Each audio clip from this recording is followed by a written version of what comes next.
The RFEM user interface consists of three main windows: the Navigator, the Tables, and the Work window. We start with the Navigator, which consists of three main tabs. In the Data tab, we can find all model data, loads, auxiliary objects, and add-on modules for our model. Here we can edit, delete, or create new data.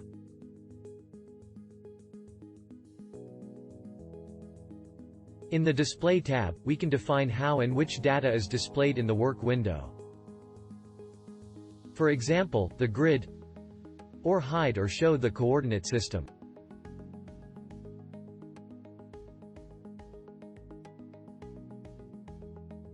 In the Views tab, we can set various visibilities. For example, highlight or hide specific cross-sections. In the Tables, as in the Navigator, we can enter, edit, and delete model data, load combinations, results, and more.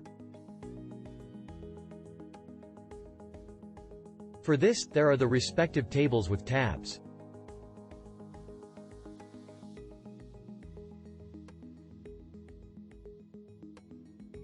You can also completely hide the Navigator and Tables to get a better overview of your model. And this brings us to the Work window, the actual view of our model.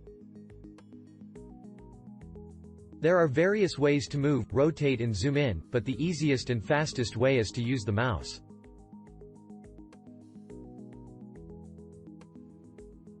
Scroll to zoom. Press mouse wheel to move.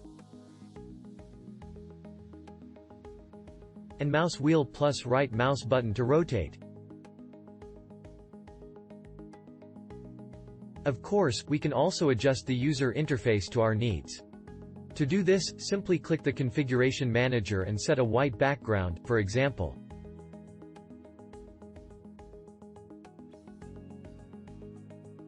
We will see how Navigator, Tables, and Workspace interact with each other later in the course.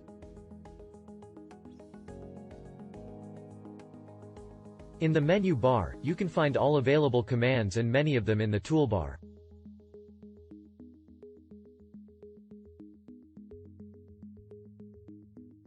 Here you can see the default settings of RFEM, but you can also adjust it as desired. Simply right-click anywhere on the toolbar and click Customize.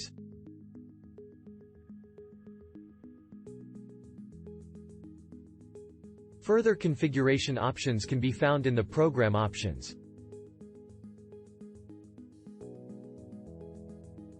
There you can set automatic saving, change the language of the program, and much more.